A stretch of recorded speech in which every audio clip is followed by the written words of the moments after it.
Hi guys and welcome to another vlog. I'm riding this. This is the Harley-Davidson X440 S variant, which is the top of the line. Price to rupees 3.53 lakh. There are three variants: Denim, Vivid and the S. Now this is a Harley motorcycle designed and manufactured in India by Hero MotoCorp. So is it a real Harley motorcycle? We are going to be finding out today. But before that, let me tell you that the design has been inspired from the XR 1200. It has got some quirky features. For starters, there is no button to turn on and off the headlight because it has got a sensor with which it automatically turns on the headlight when it feels the need for the same. In fact, the DRL says Harley-Davidson on the inside and there's some exposed bits here.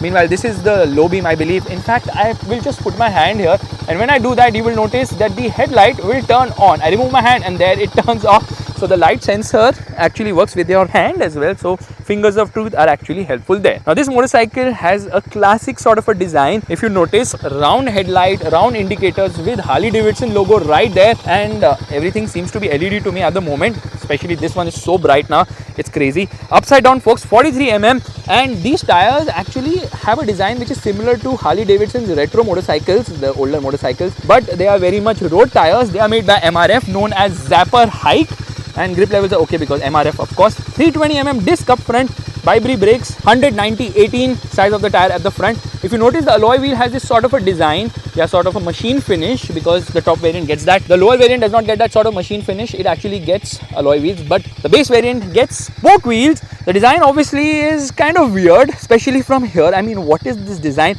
Doesn't look appealing at all from here because the rear is jutting out and the tire is just getting finished there. They should have done a better job there for sure. 13.5 litre fuel tank, says Harley-Davidson X440 right there, and it has got metal fenders instead of having plastic ones. Yeah, that's fine, but that is the engine. You can hear and feel the thump. There's the exhaust guard, there is the engine guard or the sum guard. Yes, they have given that as well. It's on main stand right now.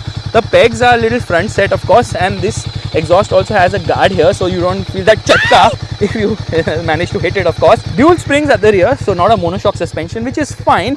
140/70/17 is the size of the rear tires, 240 mm disc, of course, and you can see this thing is broken. Someone rammed into it. The brake light is okay, fine. I mean, there's not much to talk about, but what is there to talk about is the quality of this motorcycle, which obviously isn't to Harley-Davidson standards, because what is this? Okay, this could be so much better. So yeah, they could have done a better job. A single piece seat, which is quite wide and accommodating as well, and obviously you should be getting a sari guard, but it seems to be missing on this particular motorcycle. Yeah, there is the side stand. It gets both the stands. Now what is this? Well, that is the radiator for the oil cooler, which is exactly the same as the X-Pulse. A lot of part sharing has been done. Reflector right here. Actually like the design of the alloy wheels. They look kind of cool. There's the thumb, which is very impressive as well. There's a USB charging socket here, but I don't know in which year is Harley-Davidson right now, because that's a USB-A and not a USB-C. Even Apple has moved right now to USB-C. So what are you doing, Harley-Davidson? Meanwhile, you get obviously round mirrors. Okay, don't read what's written on my t-shirt. Yo, switchback quality is okay. Nothing great, nothing much to talk about as such. And there is no headlight control, but this is for high beam when the headlight actually turns on. This is for pass by. Lot of buttons here because this is a 3.5-inch TFT screen with a lot of information, so you can browse through a ton of information like trip, real-time mileage, range, date, service due, and all that can be done too. And if I get into another view, I can actually see the average speed and average fuel consumption, so that's kind of easy to operate. Of course, the horn, nice and loud. This is for the indicator. Press this button to actually reset it. It's a decent console. Yeah, it gives you a lot of information. Harley-Davidson logo has been splashed in as many places as possible. Let's turn off the motorcycle. This is for the hazard light. It says SOS here. There's actually a button. If you press this button now, it will activate SOS. So let's try that.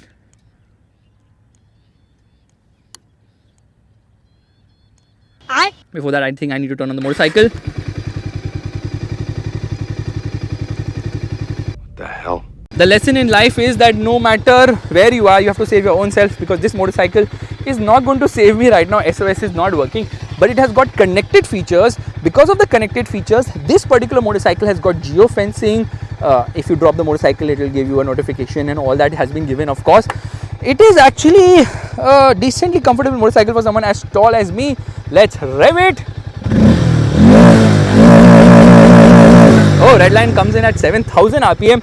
Meanwhile, these wires are not properly done. Yeah, so yes, quality could be a lot better, but how is it to ride? Is it a true Harley-Davidson with a single cylinder engine? I don't think so, but anyways, let's give it a chance.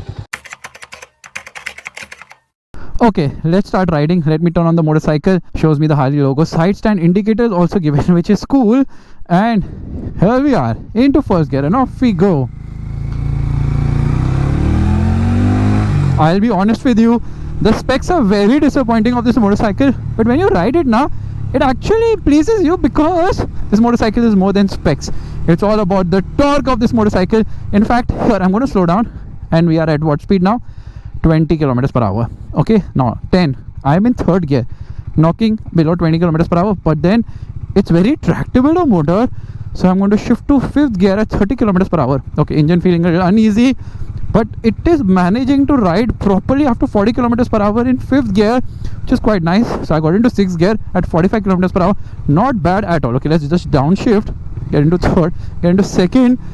This bike does corner quite well, even though the weight is 191 kgs. You really don't feel the weight of this motorcycle. And before I forget, the price range starts at 2.91 lakhs on road Mumbai, going till 3.53 lakhs for this particular motorcycle. So there are three variants. There's the base, which is known as the denim, then there's vivid, and this is the top, which is known as the S. It also has some fins on the engine, some machine finishing or something of that sort, the top variant. So that's the difference. The brake pedal now is quite bad because I don't get the feel of it properly right now. And ground clearance is actually low at 170 mm, but it's okay, it gets the job done. Only thing is now if you corner aggressively, you can scrape the pegs, which is not the case with its main rival, the Classic 350. Everyone is obviously aiming for the Classic 350 because the Classic 350 is the top seller right now, and this has a seat height of 805 mm. I'm somehow comfortable, so I will not complain, and I think short riders will also not really complain because 805 mm seat height is good enough. Now Harley-Davidson, or rather Hero MotoCorp, is offering a warranty of 5 years, 70,000 kilometers, which I think is class leading. And around the corners you feel a lot of confidence somehow because the weight distribution isn't bad at all. However, there are a lot of vibrations which you can feel. Uncle, kahan jana hai aapko? Ab bata lo, koi nahi. There are a lot of vibrations which can be felt on the pegs, on the handlebar, on the seat, and even on the tank. Yeah. So yes, full of vibes. Gearing seems to be tall. So this motorcycle uses a 440cc air-cooled engine, which has an oil cooler similar to the X-Pulse, all that we have discussed already. But this one produces 27 horsepower at 6000 rpm. 27 horsepower is not much, honestly, but then the Classic obviously makes much lesser, but that's not the point. This is a Harley-Davidson, it needs to make more power. However, the torque is the name of the game here. This motorcycle has considerable amount of torque. We'll talk about that once we launch. Meanwhile, old school Fortuner 3-liter all-wheel drive, मतलब full-time 4-wheel drive, of course. I don't know why people put this mirror. इसका क्या benefit होता है? Style है. Can you feel the thump? Yeah, at idle it has this thump, and I'm going to shut up. Listen to the motorcycle now.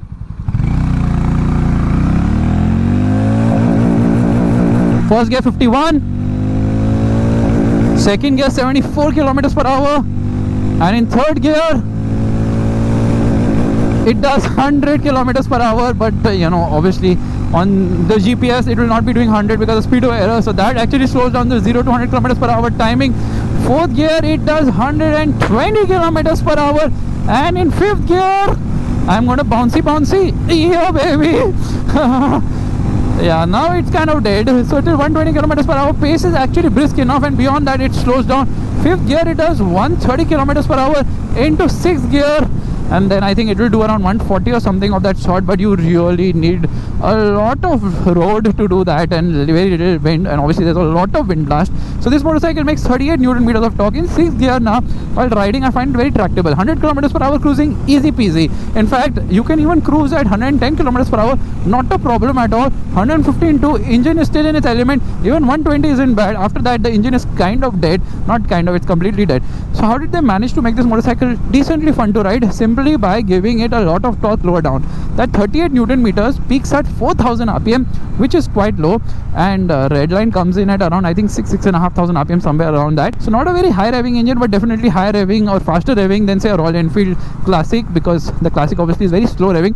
This isn't slow revving, but it's not very fast revving also. It doesn't need to be, but it has the character, which is the best thing. Nice Vespa.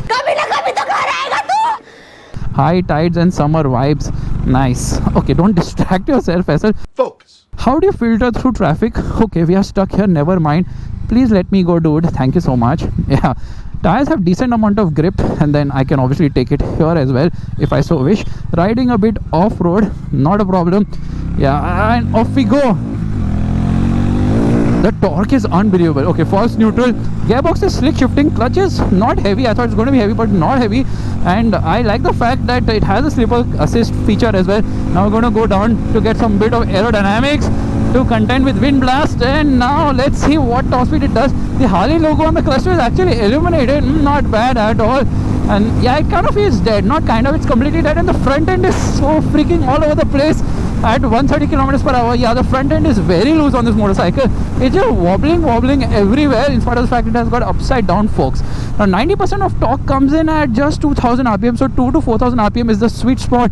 And luck is on our side today because I've got a green signal. Wow beta, wow, mauj kar di, which means we'll take a quick U-turn and let's see if we can do a top speed of this motorcycle. Does it actually do 145 kilometers per hour, or was I fluffing? I mostly think I was fluffing. I'm such a fluffer. I don't even know if that is a word. Yeah, it's very easy to ride this motorcycle, taking a U-turn and all, not difficult at all. And off we go. Red line at almost 7000 rpm. Not bad at all. Come on. Engine feels better than the engine of a Classic. Obviously, Classic is like 20.2 horsepower and 27 Newton meters of torque. This one is much more powerful. Torque is amazing. It's KTM level torque, but in a very different kind of motorcycle. With the thumb, it's quite loud. It's quite soothing a motorcycle to ride. I'm really enjoying riding it, but oh god, it is slow past 120 kilometers per hour. There is no way it's going to reach 140. Come on, baby, what are you up to? That's it, I am done. Not happening. Brakes are decent, yeah, not bad. The brakes are actually nice and sure-footed. Tires offer decent grip. So it's a very likable motorcycle, but just not a real true blue Harley-Davidson, because fit finish could be a lot better here. Listen to the thump, okay?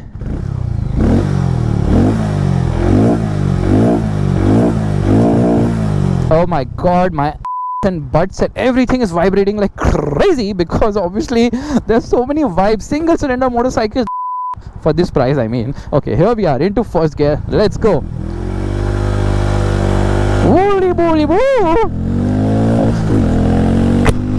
So this motorcycle has a 13.5 liter fuel tank.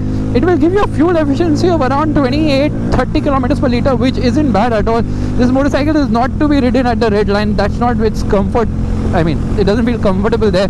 It feels the best in the mid-range. Low end is decent. Mid-range is phenomenal on this motorcycle and has decent amount of grip as well. Compared to the Street 750, this motorcycle feels way better because it's easy to ride and manageable. The Street 750 was all over the place. I hated that motorcycle. I hated the brakes on that motorcycle. But Hero has actually done a commendable job with this particular motorcycle, the X440. I just wish that the fit finish levels would be better and the rear design would be better and there would be more power, there would be more torque. I'm wishing for a lot of things, I know, but I'm not really seeing much of these motorcycles, which means that sales haven't really flown because Harley-Davidson's badge isn't that strong somehow. Yes, this motorcycle is made by the same brand which makes this one, and the funds from this motorcycle has helped develop this motorcycle. I believe obviously Harley has sponsored it, and we live in a time wherein a motorcycle brand which actually makes scooters for females is making cruiser motorcycles like that. Bye bye. But still the Active or Access or whatever scooter is always the fastest because of the CVT gearbox. People just open throttle and run away. So guys, this is my vlog of the Harley-Davidson X440. I don't think you should buy it right now. Just wait for them to give it an update and make it even better, because there's so much competition here. There's that TVS Ronin, then there's obviously the Classic, there's the Bullet, there's Honda Highness, CB350, what. I mean, Honda's also jumped the bandwagon and started offering us such motorcycles. And then not to forget, we have the fantastic Triumphs as well, and Triumph is the reason why this motorcycle is not selling, because the Speed 400 is just way better than this bike, and that's about it. Time to end. Bye. Are you doing any vlog? Yes, I'm doing a vlog, yeah. How's the bike? Yeah, it's good. I just drove from from Vizag basically. Okay. I went to Jammu and I was coming back. Oh, nice. So, what's the mileage and all? The mileage is giving around 38. 38. Oh, which is fantastic, man. Fine. Alright, great. Let's race.